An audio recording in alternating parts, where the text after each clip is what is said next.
ఏమండోయ్, ఈరోజు నేను మా స్టూడెంట్స్ అందరం కలిసి మా పాఠశాలలో ఉన్న గోమాతలకి ఆహారాన్ని అందించామండి.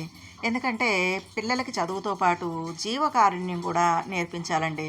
ఉదాహరణకి మన భూమి మీద 64 లక్షల జీవరాశులు ఉంటాయండి. అవన్నీ క్షేమంగా ఉంటేనే మన మనుషుల మనుగడ అనేది సాధ్యం అవుతుందన్నమాట.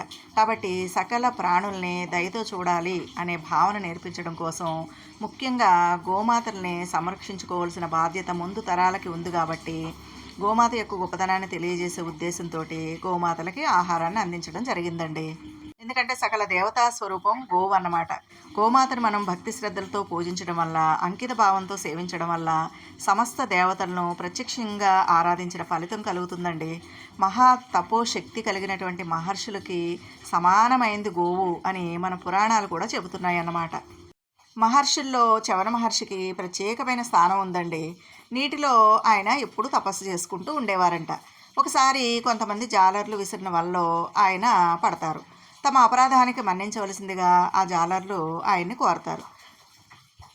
ఆయన ఎలాంటి అసహనాన్ని ప్రదర్శించకుండా చాలా కాలంగా నీటిలో ఉన్నందున తనని కూడా చేపగానే భావించి విక్రయించమని చెప్తారంటండి. ఈ విషయంలో జాలర్లు ఎంతగా నచ్చజెప్పినా ఆయన వినిపించుకోరు. ఇక ప్రభువైన నహుషుడి వద్దకు ఈ విషయం వెళ్తుందనమాట. ఆయన చవన మహర్షికి నచ్చజెప్పడానికి ప్రయత్నిస్తారు. దాంతో తనకి సమానమైన విలువ కలిగింది జాలర్లకు ఇవ్వవలసిందిగా ఆయన నహుషుడిని కోరతారు. అందుకు నహుషుడు సిద్ధపడతాడు, కానీ మహర్షితో సమానమైన విలువ కలిగింది ఏంటో ఆయనకు అర్థం కాక అయోమయానికి లోనవుతాడు. ఈ విషయంగా ఆయన కవిజాతుడు అనే మహామునిని సంప్రదిస్తాడు. మహర్షికి సమానమైన విలువ కలిగింది గోవు మాత్రమేనని, అందువల్ల జాలర్లకు గోవునివ్వమని ఆయన సూచిస్తారు. ఆయన చెప్పినట్లుగానే నహుషుడు చవన మహర్షికి బదులుగా జాలర్లకు గోవుని ఇస్తారు. ఆ గోవును చవన మహర్షికి దానం చేసిన జాలర్లు అనేక దోషాల నుండి బయటపడతారు. ఆ దాన ఫలితంగా ఉత్తమ గతులు కూడా పొందుతారన్నమాట. చవన మహర్షి రాజుతోటి ఏమని చెప్తారంటే, గోవులో సమస్త దేవతలు ఉంటాయి, గోవును పూజించడం వల్ల సమస్త దేవతలను సేవించిన ఫలితం దక్కుతుంది. ఎవరైతే గోవును కంటికి రెప్పలా రక్షిస్తూ ఉంటారో, గోవుల్ని కాపాడుతూ ఉంటారో వారంతా కూడా భగవంతుని చేత రక్షింపబడుతూ ఉంటారు అని చెప్పడం జరిగిందండి. అంత గొప్పదన్నమాట గోమాత. ఒక మహర్షికి సమానమైన విలువ కలిగింది గోమాత అండి. ఇదంతా కూడా మన ఆధ్యాత్మిక భావన అన్నమాట.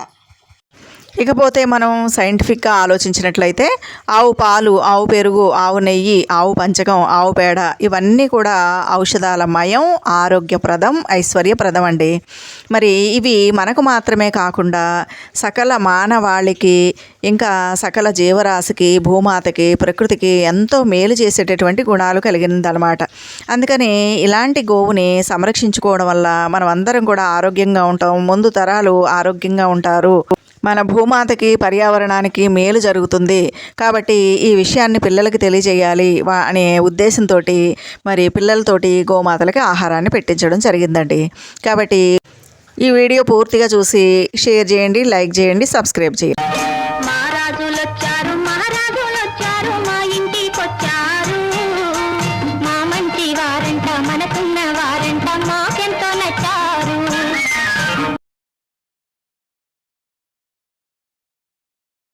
ఏమండోయ్, పిల్లలకి చదువుతో పాటు తల్లిదండ్రులు, టీచర్స్ జీవకారుణ్యం కూడా నేర్పించాలండి.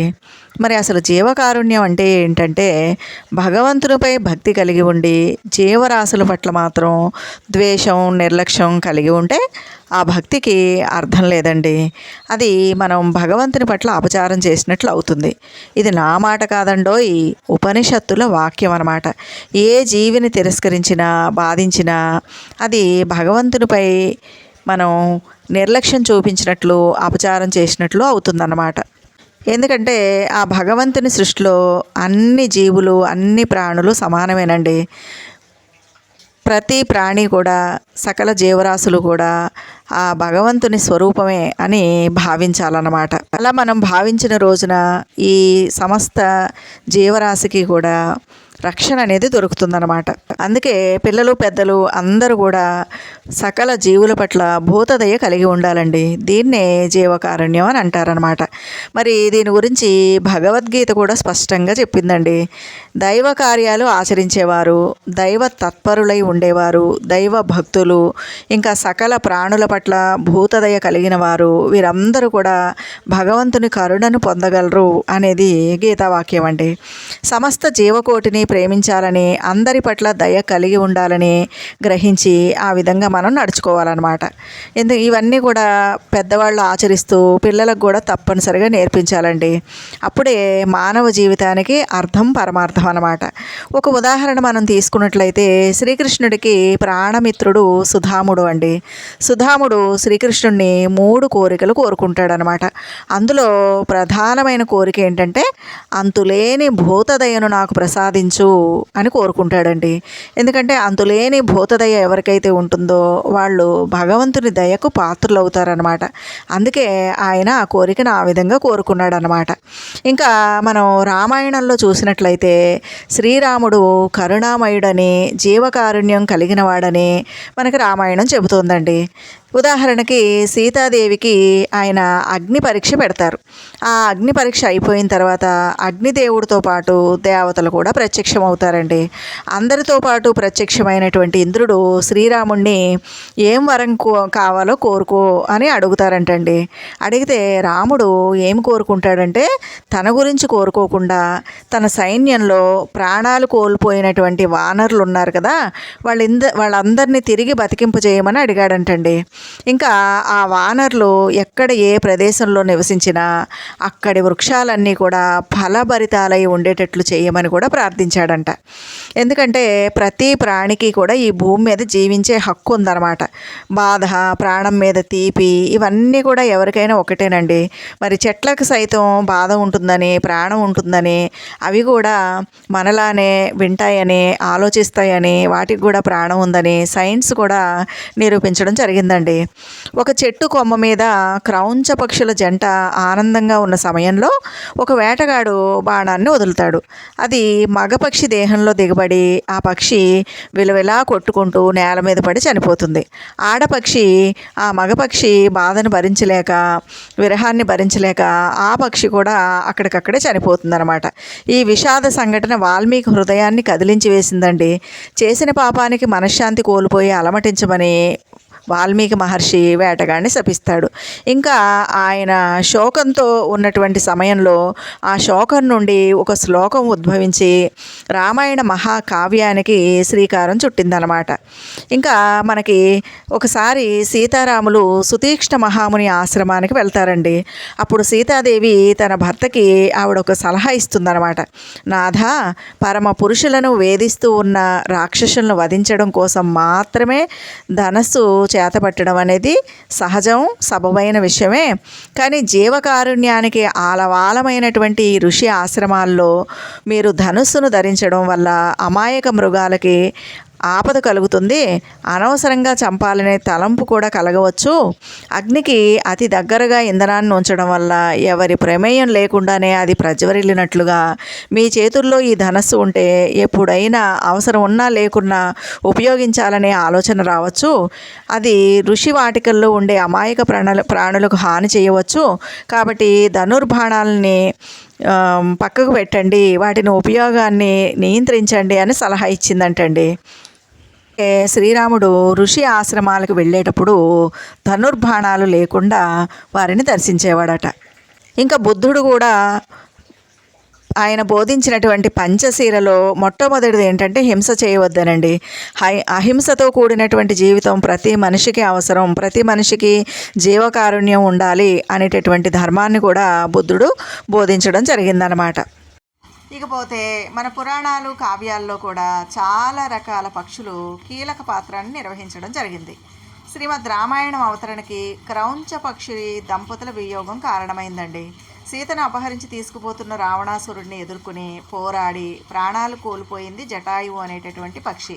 ఇంకా సీత ఎక్కడుందో తెలియక బాధతో ఉన్నటువంటి వానర వీరులందరికీ సీతాదేవి యొక్క జాడని, రావణాసురుడి వృత్తాంతాన్ని తెలిపి మేలు చేసింది మరో పక్షి సంపాతి. ఇంకా గొప్ప రెక్కల బలం కలిగినటువంటి గరుత్మంతుడిని సుపర్ణుడు అని పిలుస్తారు. ఈ ఇంద్రుడి అధీనంలో ఉన్న అమృత భాండాన్ని తెచ్చి తల్లి వినతకు దాస్య విమోచనం కలిగించాడండి గరుత్మంతుడు. ఇంకా విష్ణుదేవుడికి వాహనం కూడా అయ్యాడనమాట, ఒక పక్షిరాజం. ఇకపోతే రామాయణ మహాభారతాల్లో ఇంద్రుడి కుమారుడు జయంతుడు కాకి రూపంలో చేసిన పనుల ప్రస్తావన ఉందండి. అరణ్యవాసంలో ఓ రోజు సీతాదేవి ఒడిలో తలవాల్చి రాముడు నిద్రిస్తూ ఉండగా కాకి రూపంలో జయంతుడు ఆమెను గాయపరుస్తాడు.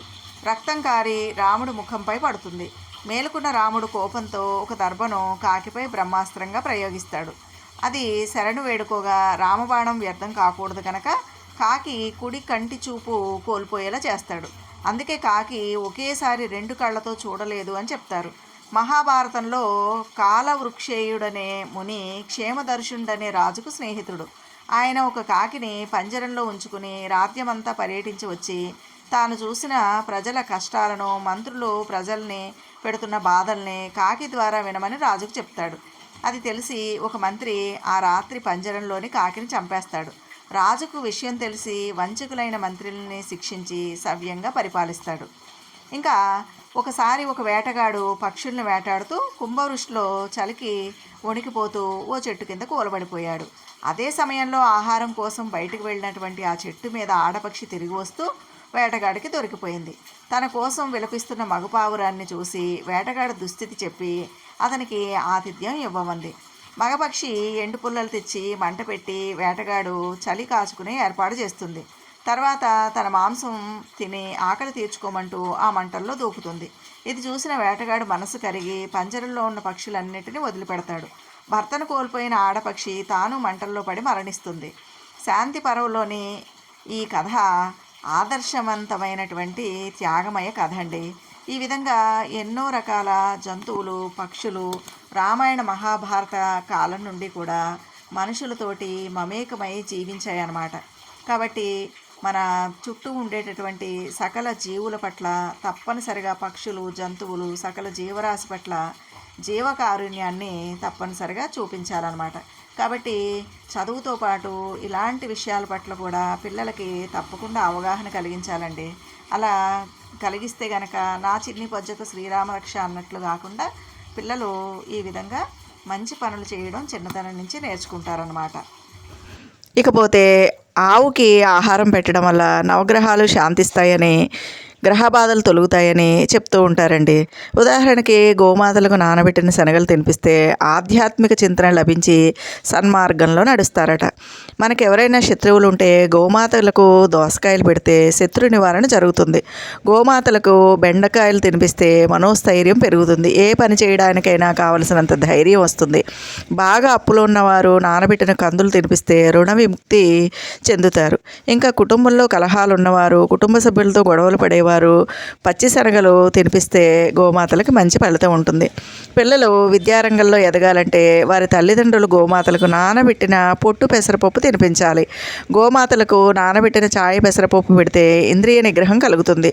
ఉద్యోగం కోసం ప్రయత్నించే వాళ్ళు గోమాతలకి గోధుమ పిండి, బెల్లం కలిపి పెట్టాలి. ధనం బాగా సంపాదించాలనుకునేవారు గోమాతకి మినపిండి, బెల్లం కలిపి పెట్టాలి. మానసిక ప్రశాంతత కావాలనుకునేవారు గోమాతలకు దొండకాయలు పెట్టాలి.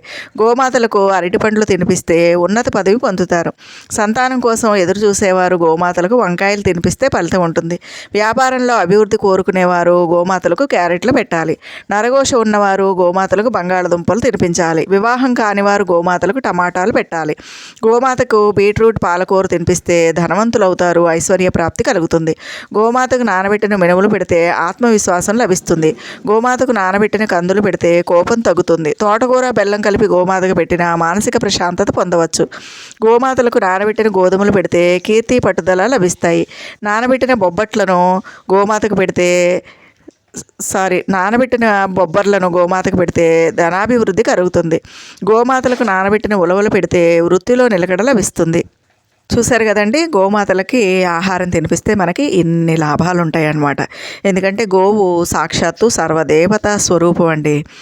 గోవు ప్రతి శరీర భాగం ఒక దేవతామూర్తి ఉంటుందని శాస్త్రాలు చెబుతున్నాయి అన్నమాట. అందుకే గోవుని గోమాత అని పిలుస్తామన్నమాట. చూశారు కదండి, ఈ వీడియో నచ్చితే లైక్ చేయండి, షేర్ చేయండి, సబ్స్క్రైబ్